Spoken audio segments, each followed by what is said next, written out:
اس کی دلیل آپ مجھے دے دیں تو اس کی میں دے دیتا ہوں۔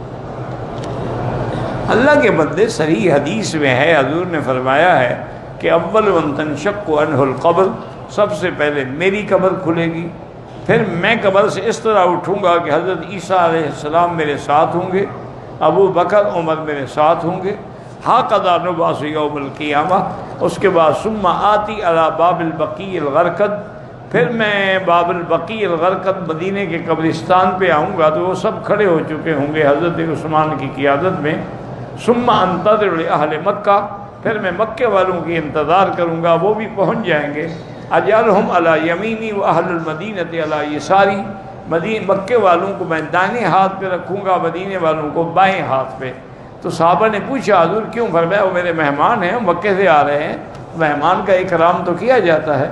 اور پھر ان کو ثم اسوقہم الی المحشر، پھر سب کو لے کے میں شام حشر کی طرف جاؤں گا میدان۔ تو صاف حدیث ہے۔ پھر کہنا کوئی دلیل ہے، کوئی دلیل ہے، کیا بچی والی باتیں کرتے ہو؟